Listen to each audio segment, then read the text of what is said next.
থাকবে না সংখ্যা, থাকবে না কোনো বৈষম্য। আমার ধর্ম আমার, রাষ্ট্র আমার সকল, ধর্ম যার যার, রাষ্ট্র সবার।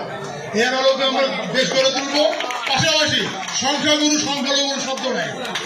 আমরা মনে করি অনেক ফ্যামিলিতে সন্তান থাকে না, আমরা কি বলি ওই পরিবার সংখ্যালঘু পরিবার? তো এখানে বলবো কেন? আমার এখানে জমি আছে, ব্যবসা আছে, ছেলে আছে, সংসার আছে। মাইনরিটি, আমি অবশ্যই মেজরিটি, আমি অবশ্যই সংখ্যাগুরু। আমি এই দেশে গর্বিত নাগরিক। আমার পূর্ণ অধিকার একজন অন্য ধর্মে যা রয়েছে আমার তাই রয়েছে। তাই আমি অনুরোধ করবো, আমরা এই চেতনায় থাকবো। 36 জুলাই 2024 আমাদেরকে সামনে এগিয়ে যাওয়ার পথ দেখিয়েছে।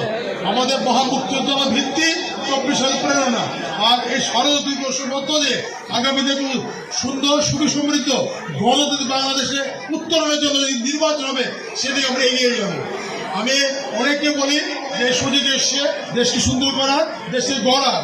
তো আমি যারা আগামী দিনে ক্ষমতায় আসবেন, ক্ষমতা প্রত্যাশী যারা রাজনৈতিক ভাবে, আমি অনুরোধ করে বলবো এমন ভাবে আমরা দেশ চালাবো, আপনাদের সাথে আমরা রয়েছি, যাতে করে খাবার রেখে পালিয়ে যেতে না হয়, তারা পরিষ্কার হয়। এই দেশ আমার আপনার সকলের। আমরা সবাই মিলে সুন্দর দেশ গড়ব, যেখানে ধর্মের ভেদাভেদ থাকবে না, থাকবে না কোনো বৈষম্য। আমি আবার ধন্যবাদ জানাই এই পুজো উদযাপন কমিটি আয়োজনকে। আমি গতবার এসেছিলাম এখানে, বিশাল একটা এলাকা। আমি আসলে সময় দিতে পারছি কম, আমি পটুয়াখালী ফিরে যাবো আবার একটু, আবার রাতে আবার আমি বরিশাল ফিরে যাবো। কালকে আমার পুরস্কার প্রোগ্রাম রয়েছে ঝালকাঠিতে। আমরা আসলে এটা আমাদের কৃতিত্ব না, আমি ঘুরে বেড়াচ্ছি না। আমরা চাচ্ছি আপনাদের সাথে আপনাদের এই পুজো, আপনাদের নিরাপত্তা নিশ্চিত করে ঘুরে বেড়াচ্ছি আমরা, যাতে কোনো শয়তান অসুরের মতো আচরণ না করতে পারে। অসুর বধের জন্য এসছেন কৈলাস থেকে, তার সঙ্গী সাথী নিয়ে, তার পুরো পরিবার নিয়ে, দুর্গতি নাশী নিয়ে, বিপদ তারিণী।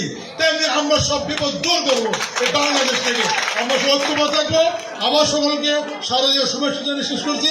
সব ধন্যবাদ। ধন্যবাদ মাননীয় ডিএজি স্যারকে।